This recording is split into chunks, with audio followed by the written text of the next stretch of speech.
Alright, guys. I'm sold. I'm convinced. Initially, when we were taking a look at these biome updates, the entirely brand new look of the overworld, I was a little bit unsure. But reading your guys' comments on that dive, well, they kind of started to turn the tide for me.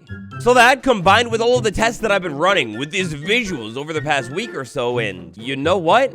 I think I'm in love. And it's not even Friday. But Minecraft's new update that changes the look of literally everything in the game, well, it goes even deeper than we thought.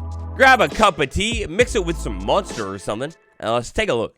Comparison, side by side. Sir, we spent quite a bit of time in part 1 taking a look at all of the side by sides. If you missed that part by chance, then check that out next up after this one. We'll take a look at a couple of side by sides when it's relevant, but less so today. So the desert biome, oh my gosh, this is vibrant visuals, the full release right now. It is orange, man. Like, it feels warm here. It's intense. I do like the tone of the water, how blue it is, and the reflection, man, it really pops, but wow, yeah, it's hot. But that's the olden days, man, because how it's going to look after the new update drops, wow. So this is one that we kind of discovered in part 1. The difference here is one of the most shocking differences out of every single biome. Reflection is definitely toned down a little bit more. The water might be a little bit less blue as well. But overall, and especially when you start looking at things inside of the Minecraft world, for some reason, the new aesthetic, I feel it really pops. It really starts to excel when you're not like flying around in the sky looking at things. Instead, you're walking and looking at the creatures, the different blocks and plants that actually pop up into your world and like bring this place to life. Now, one thing that I absolutely slept on, I don't even know how, man, but I saw a couple of comments on it in part 1, is the sunrise and the sunset. Always, the coloration inside of the Minecraft world, it gets a little bit more intense when the sun is near its beginning and end. Oh my gosh, you take a look at it. Sunrise inside of the desert. Of course, that intense reflection, we know it, we love it. That's still going to be there if there's water. But like the sunrise inside of the desert, it actually feels way more cool at the beginning of the day, like cold. And then as the sun begins to creep its way higher and higher up into the sky, as the desert starts to get lit up, it actually starts to feel even more warm too. Now, this is all happening here, obviously, because of the coloration, the tinting of the biomes, but man, it was kind of the reverse effect before, where at sunrise, it felt even more intense and warm, and then as the sun moved into the sky, it all kind of dissipated. It feels good here. Really, really good. Now, sunset across the desert biome. Oh, man, this is one of the most beautiful sunsets that I've found over the past week. Dude, the peach. They put a Waddles color instead of Minecraft. Oh, man, this is so romantic. A steamy day to the sunset of the eve. The crest of the desert, look at how yellow that sun gets. Oh my gosh, I've never seen such a beautiful thing inside of Minecraft vanilla. And then the sky, it's starting to get way more dark, because the sun is, setting. But how this sunset actually fades out and the coloration completely changed. The color of the sky, brand new. And then nighttime inside of the desert biome. With our new look at the colors, it's actually kind of bright here, and it still feels pretty yellow. I love how the moon is looking in the sky now, too. You can see around the moon, it's making it a little bit lighter of a blue, and then further from the moon, it gets a little bit darker. Now, I don't got all night here, so flipping things ahead to midnight here, boom, intense blue moon. And the desert, at the peak night hours, it sort of starts to lose its yellow tone. But if one were to move from biome to biome here, taking a look at the sky mainly, I mean all of the blocks too. But when you move from one biome to the next biome, you could really see all of the coloration changing. One of the huge things that I'm so glad they preserved is the color of the sky. When you move from the desert to something else, the color of the stars specifically, they completely change.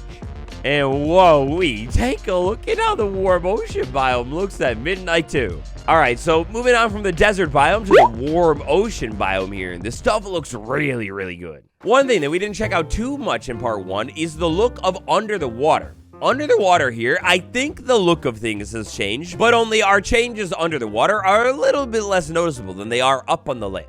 Peak time of the day, under the water, swimming around here, everything looks a little bit more washed out than it did in the full release. For example, what I'm talking about here, I mean, this is kind of a different biome, so maybe not the best showcase, but you can see here that the water is so intense blue and foggy, you can't really see very far. And wait, did I say intense blue and foggy? Because take a look at the ground. It's so blue. And I mean, on one hand, it's good. But on the other hand, in the new version, it looks so much more realistic here under the water. The light reflections that are popping up here are way more prominent. Also, I don't know if I just never noticed this one, maybe I'm late to the party, but take a look at my hand and how the reflection, these sick tones, they're actually being reflected off of my hand as well. But the river biome, we were just in it, jumping into a new river biome. And yeah, you can see exactly what I was talking about. Even inside of the river biome, everything is way less blue coated all over the place. But don't get me wrong, especially in third person, everything is absolutely still blue.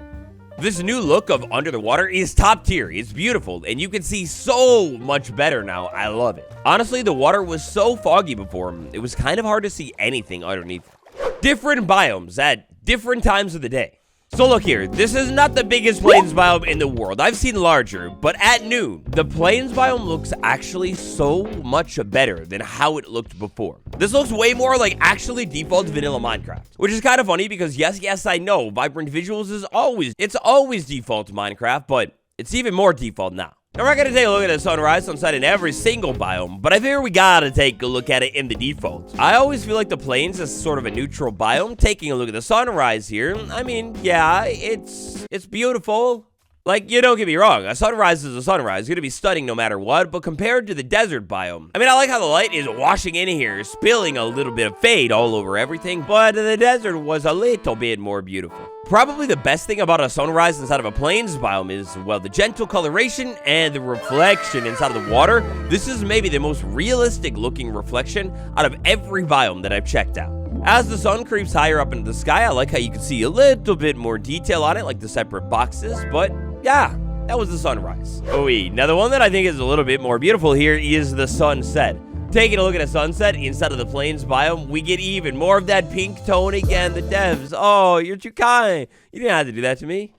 The sunset inside of this biome, every single biome, oh, is beautiful. The sun gets so hot and intense now at sunset. Oh, Chef's Kiss is beautiful. Whoever thought of this, give them a raise. I mean, it kind of did before, but the coloration and the look of it, it's completely different now, and it looks so tasty. Midnight inside of the plains biome, the lighting is super clear. It's almost equivalent to like how it kind of looks in the middle of the day, but of course, way more dark. Another biome that we didn't really check out that much in part 1 is the savanna biome. In fact, we didn't check it out at all. The savanna biome is one of those warm Minecraft biomes with a little bit of a unique look going on. As you can see here, the unique look, well, yeah, this one benefits from a before and after big time because you can see here inside of the old savanna, we are super saturated, very warm here. Like everything feels saturated and warm. You put it best. Jump into savanna now, and yeah, everything looks so much better. Now I want to take a break before taking a look at vibrant visuals, the settings. In your settings, with this new update, you might have to adjust things to make them look a little bit better. Specifically, your gamma. Your gamma, I love that they added a percentage toggle here. I've found that, in my opinion, personally, the best gamma is somewhere in the 80% range, but it's all up to personal preference. If I crank it all the way down here, I've actually discovered that you can kind of turn on the old graphics mode inside of the game still. Like running around here, obviously everything looks really dark, but it also, while looking really dark, looks much more saturated. Like moving from the savanna biome into the plains biome, and it's super blue, kind of like how it was before. Moving from the plains biome into the desert biome, wait for it, and bam! Our warm desert, oh baby, it's back! So look, this is beautiful. I talked all about needing a setting inside of the game. All I had to do was play with the gamma setting that is already inside of the game, and you can get the old look at the biomes basically pretty much back. Inside of the desert biome, sliding over into the mesa biome, yeah, our subtle change, it's still here. Back into a savanna biome, over into a river biome, you get the point.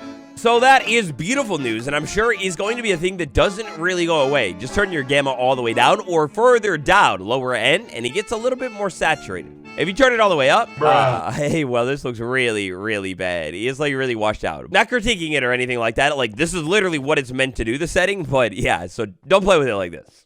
Oh, I love the new look of the graphics, right? But still, one of the greatest casualties of all time is the swamp biome. My green intense fog, it definitely is still here, right? But it's nothing like it used to look. It was way more intense.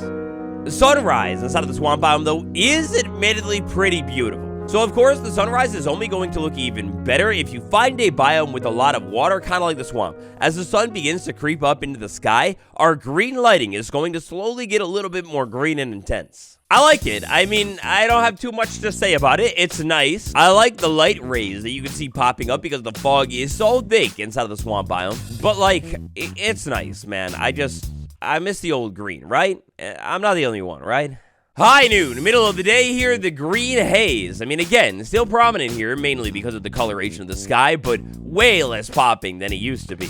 But then the lonely, the romantic, the beautiful hour. This one's it. Sunset inside of the swamp biome, man, is some kind of slaps here. It's really fire. This swamp biome that I was able to find is quite beautiful in my opinion because it's really, really big and open. This is how I imagine Florida or something like it. Dude, the sun gets so hot again. I love it in every single biome, and then it slowly starts to fade out and get more and more dark. Not too much green going on here, but man, gosh, it is pretty nice. Now, I could take a look at sunrise and sunset all day long, but you guys probably don't want to do that. So we're going to go ahead and move on. Besties, this is a quick reminder. Double check, make sure you're subscribed. And if you haven't yet, smash like. Leaving a like helps me out more than you would ever know. And subscribing, well, that'll help you out. You'll get a brand new video on the latest update, farm, tip, trick, every single day of the week. Noon, middle of the day, the Pale Garden biome inside of the current release. So this is like the full release of vibrant visuals. I can't believe, like, how did I do it? I'm so sad. I didn't even really think to dive very much into this one in part 1, but the difference here is crazy. So at noon, and we'll just probably leave it here at noon for most of this here, you can see that the fog here is pretty intense, but you can kind of see off into the distance. It's not like the heaviest thing. It looks good, but if I had to describe it in one sentence, it would be nighttime, but in the middle of the day with a whole lot of fog. Jumping ahead to our new version, the difference here is pretty much night and day. Haha, do you get it? Or at least to me, it's night and day, because the lighting here, it's much brighter. This is at noon, middle of the day inside of the Pale Garden biome. Our fog is much brighter here. Instead of a weird eclipse going on, it feels like we've actually moved into a biome that has this really, really dense fog. Florida fog phantom vibe. Flipping love to that book, brother, and wow, man, I love how this new version of the Pale Garden looks. When I can find these little clearings here inside of the Pale Garden, which totally should be generation features, by the way. I'm kind of obsessed with this ever since taking a look at old generation recently. But when I find these clearings and you can see the sky, it opens up, it looks really, really good. And then moving around down here on the ground, it feels like, yeah, an actual creepy forest with really heavy fog setting in, but you can tell clearly that it's the middle of the day still. I feel like the brightness here definitely gives the vibe of like, oh boy, if this is what it looks like in the daytime, I don't really want to find out what it looks like at the nighttime. So I'm going to try and get into this biome and get out of here before anything happens.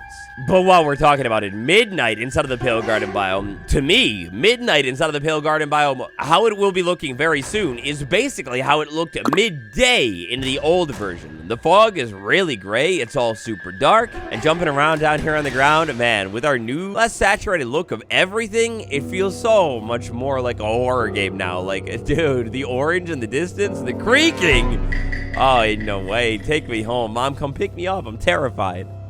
This fog is it though, man. I cannot wait until Vibrant Visuals is on Java because that's where I mainly play, and dude, I love the fog. It's so cool. Now moving from that foggy biome to a biome that's got a brand new look here. We didn't take enough of a look at it. The darkest oak forest biome that I could find in the entire land. Our sky, this is a new look of it. It's a little bit darker. At noon, middle of the day, inside of the dark oak forest biome, our sky is really, really dark. Well, really dark, relatively speaking. The water here, on the other hand, is super clear. Moving around underneath the tree canopies, looking up at the sky, this tone, they picked a great one for it. Sunrise inside of the dark oak forest biome. All right, look, I don't want to oversell it too much here, but it's beautiful, right? It's quite nice. I like how the sky looks. It's getting it bright. We got the pink, the haze, all of it's nice. But again, compared to some of the other sunrises that I was seeing, cough, cough, desert. I mean, I don't know. I guess I saw a different one and I got attached to it. I fully love it. This is nice. It's kind of cool how at certain points in the sunrise inside of the dark oak forest biome, it kind of gets a little bit paled and washed out, almost like its sister biome, the Pale Garden. Sunset, on the other hand, inside of the dark oak forest biome, it's like a little bit more beautiful. I love the reflections. The sun, I mean, we're not going to see it as much here because we've got a big hill, but it's going to dip down and get even more intense. And it feels really, really hazy, foggy inside of the dark oak forest biome, which I quite love. These sunsets, of course, not only look good from up on top of things, but down low, the yellow fog that happens here inside of the dark oak forest biome, like popping between the trees, it looks really, really nice. Oh, so our overworld biome updates, they're beautiful. Whoa, what the heck happened to this tree here? Dude, that's not beautiful. You got a favorite biome with the new setting? Tell me about it down below. If you'd like to see even more exploring of the world, maybe I'm a fool, there's another biome you'd like to see, let me know. Thanks for watching, everybody. This has been me, Waddles. End card is the video description or all of my links. Smash follow on the Instagram, and I'll see you tomorrow. Goodbye, gamers.